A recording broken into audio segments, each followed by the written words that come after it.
Hello friends, इस video demonstration के अंदर हम ये सीखेंगे कि हम विंडोज सर्वर 2016 के अंदर बेसिक वॉल्यूम्स किस तरह से क्रिएट कर सकते हैं और किस तरह से उसे मैनेज कर सकते हैं। पिछले वीडियो डेमोन्स्ट्रेशन के अंदर हमने ये सीखा कि विंडोज सर्वर 2016 कौन कौन से पार्टीशन स्टाइल को सपोर्ट करता है और कौन कौन से डिस्क टाइप वहां पर अवेलेबल होते हैं। इस वीडियो डेमोन्स्ट्रेशन के अंदर हम ये देखेंगे कि हम बेसिक डिस्क के अंदर पार्टीशन किस तरह से क्रिएट कर सकते हैं और किस तरह से उसे मैनेज कर सकते हैं। तो सबसे पहले मैं ओपन कर लेता हूं डिस्क मैनेजमेंट स्नैपिंग। उसके लिए मैं ओपन कर लेता हूं रन मेनू और रन मेनू में मैं टाइप करता हूं disk mgmt.msc और उसके बाद मैं प्रेस करता हूं एंटर की। डिस्क मैनेजमेंट स्नैपिंग में जैसे आप यहां पर देख रहे हैं मेरे पास टोटल 3 हार्ड डिस्क अवेलेबल है इस सर्वर के ऊपर।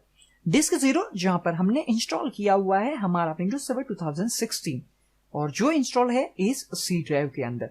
जैसे आप यहां पर देख रहे हैं डिस्क 0 में हमारे पास currently total 3 primary partition created है और जैसे आप जानते हैं कि अगर आप MBR पार्टीशन स्टाइल सिलेक्ट करते हो बेसिक डिस्क के अंदर आप मैक्सिमम 4 प्राइमरी पार्टीशन ही क्रिएट कर सकते हैं।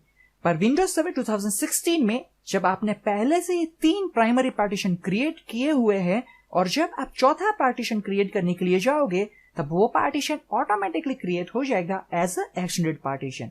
तो सबसे पहले हम ये देख लेते हैं कि हम प्राइमरी पार्टीशन किस तरह से क्रिएट कर सकते हैं। मैं चाह रहा हूं डिस्क 1 पे प्राइमरी पार्टीशन क्रिएट करने के लिए क्योंकि डिस्क 0 पे पहले से ही हमारे पास 3 प्राइमरी पार्टीशन क्रिएटेड है। डिस्क 1 को सिलेक्ट करता हूं और यहां पर अनएलोकेटेड स्पेस में राइट क्लिक करता हूं। यहां से सिलेक्ट करता हूं न्यू सिंपल वॉल्यूम। यहां पर एक विजार्ड स्टार्ट हो जाएगा जहां पर मैं क्लिक करता हूं नेक्स्ट पे। अब यहां पर आपको पूछा जा रहा है कि जो वॉल्यूम आप क्रिएट कर रहे हैं उसकी आप साइज स्पेसिफाई कर दे। मैक्सिमम साइज आपको यहां पर बता रहा है जो साइज है हमारे हार्ड डिस्क की और मिनिमम जो डिस्क स्पेस का पार्टीशन क्रिएट कर सकते हो वो है 8 MB। मैं यहां से साइज स्पेसिफाई कर देता हूं 50,000 MB और क्लिक करता हूं नेक्स्ट पे। अब आपको पूछा जा रहा है कि जो पार्टीशन आप क्रिएट कर रहे हैं, जो वॉल्यूम आप क्रिएट कर रहे हैं उसे एक्सेस करने के लिए आपको या तो ड्राइव लेटर असाइन करना होगा या फिर आपको इसे माउंट करना होगा किसी भी एम्प्टी NTFS फोल्डर में।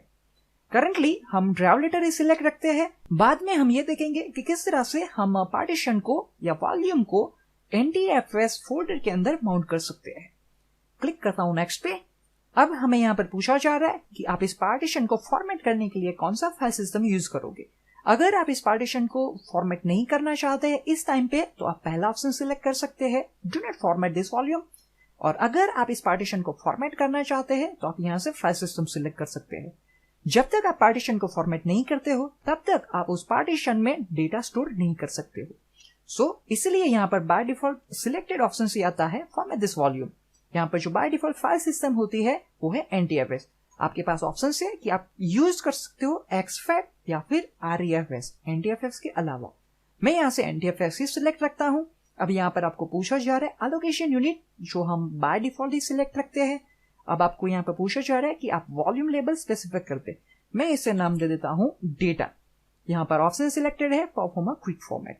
क्लिक करते हैं नेक्स्ट पे और अब मैं क्लिक करता हूँ फिनिश पे। जैसे आप यहाँ पर देख रहे हैं डिस्क 1 पे हमने सक्सेसफुली एक पार्टीशन क्रिएट कर लिया है और जिसे हमने वॉल्यूम लेबल दिया है डेटा, जिसकी साइज हमने स्पेसिफाई की है 50,000 MB। इस तरह से आप प्राइमरी पार्टीशन क्रिएट कर सकते हैं। अब हम ये देखने के लिए जा रहे हैं कि हम किस तरह से एक्सटेंडेड पार्टीशन क्रिएट कर सकते हैं। डिस्क 0 में हमारे पास करंटली 3 प्राइमरी पार्टीशन पहले से क्रिएटेड है और हम वहां पर एक एक्सटेंडेड पार्टीशन क्रिएट करना चाहते हैं। इसलिए डिस्क 0 पे मैं सिलेक्ट कर लेता हूं अनएलोकेटेड स्पेस, राइट क्लिक करता हूं उस पे और यहां से सिलेक्ट करता हूं न्यू सिंपल वॉल्यूम। क्लिक करते हैं नेक्स्ट पे। अब यहां पर आप मैन्युअली भी साइज स्पेसिफाई कर सकते हैं, बट अगर आप साइज स्पेसिफाई करोगे तो जो अनएलोकेटेड स्पेस की टोटल साइज है उस साइज का एक एक्सटेंडेड पार्टीशन क्रिएट हो जाएगा और जो साइज आप यहां पर स्पेसिफाई करते हो उस साइज का उस एक्सटेंडेड पार्टीशन के अंदर लॉजिकल ड्राइव क्रिएट हो जाएगा। देखने के लिए मैं इसे साइज दे देता हूं 10,000 MB और क्लिक करता हूं नेक्स्ट पे। जैसे आप जानते हैं कि जो मैक्सिमम अवेलेबल स्पेस है वो है 265 GB डिस्क 0 पे, बट हमने जो यहां से साइज स्पेसिफाई की है वो है 10,000 MB। क्लिक करते हैं नेक्स्ट पे। अब यहाँ पर सिमिलरली आपको पूछा जा रहा है कि आप कौन सा ड्राइव लेटर इस वॉल्यूम को असाइन करना चाहते हैं।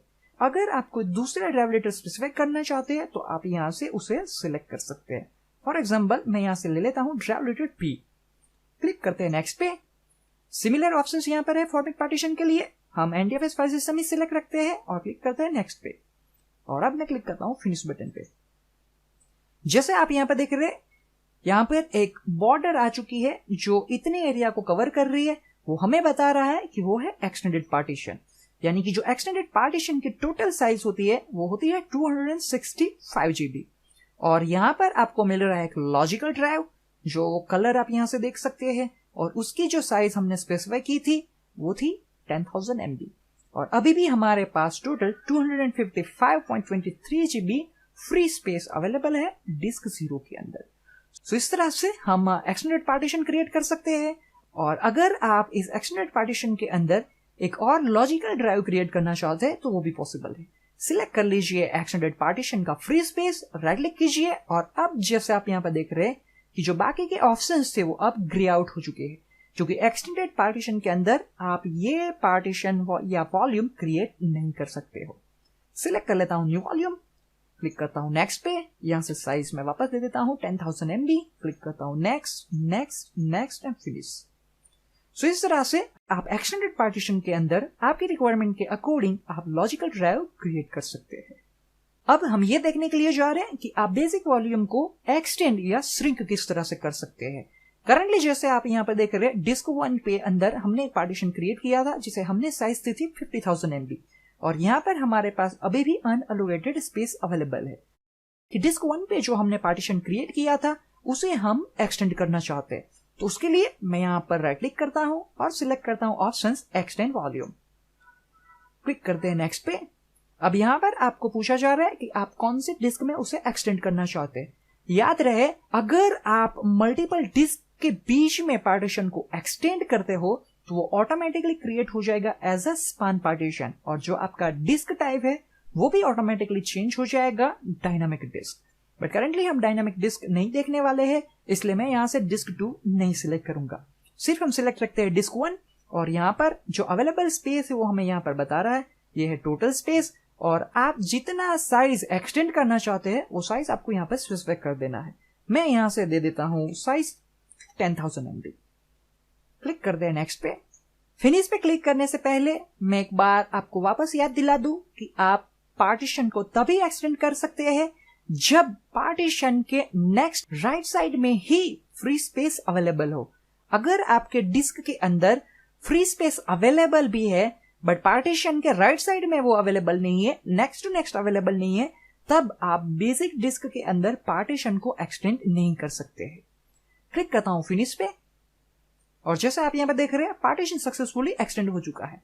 जैसे आप यहां पर देख रहे हैं डिस्क 0 में हमारे पास फ्री स्पेस अवेलेबल भी है, और मैं चाहता हूं कि जो हमने न्यू वॉल्यूम P क्रिएट किया था उसे मुझे एक्सटेंड करना है। उसके लिए मैं राइट क्लिक करता हूं, और यहां पर जैसे आप देखेंगे कि हमें जो एक्सटेंड वॉल्यूम का ऑप्शन है वो ग्रे आउट मिलेगा, क्योंकि इस पार्टीशन के बाजू में अनअलोकेटेड फ्री स्पेस अवेलेबल नहीं है। बट अगर आप सेम सिलेक्ट करते हो न्यू वॉल्यूम G के लिए तो वहां पर आपको ऑप्शन मिलेगा एक्सटेंड वॉल्यूम का। अब हम ये देखने के लिए जा रहे हैं कि हम पार्टीशन को किस तरह से श्रिंक कर सकते हैं। अगर आप पार्टीशन को श्रिंक करना चाहते हैं तो पार्टीशन पर राइट क्लिक कीजिए, यहां पर सिलेक्ट कीजिए श्रिंक वॉल्यूम, यहां पर स्पेसिफाई कर दीजिए साइज, मैं यहां से दे देता हूं 30,000, क्लिक करते हैं श्रिंक पे, और जैसे आप यहां पर देख रहे हैं जो साइज थी उस पार्टीशन की वो अब रिड्यूस हो चुकी है और हो चुकी है 30,000 MB।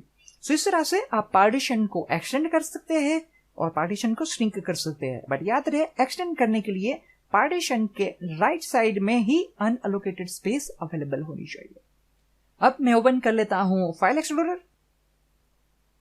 यहां पर है हमारे पास लोकल डिस्क D, और ये है हमारा पार्टीशन जो हमने क्रिएट किया है डिस्क 1 पे, उसे मैं ओपन कर लेता हूं। यहां पर एक मैं फोल्डर क्रिएट कर लेता हूं जिसे मैं नाम दे देता हूं सॉफ्टवेयर। एक फाइल क्रिएट कर लेता हूं जिसे नाम दे देता हूं सैंपल फाइल। ओके, इस पार्टीशंस को एक्सेस करने के लिए हमें यहाँ पर ड्राइव लेटर मिलते हैं, और उस ड्राइव लेटर की हेल्प से आप दिस पीसी से उस पार्टीशन को एक्सेस कर सकते हो और उसके अंदर आप डेटा स्टोर कर सकते हो। अब हम ये देखना चाहते हैं कि किस तरह से हम पार्टीशन को NTFS फोल्डर में माउंट कर सकते हैं।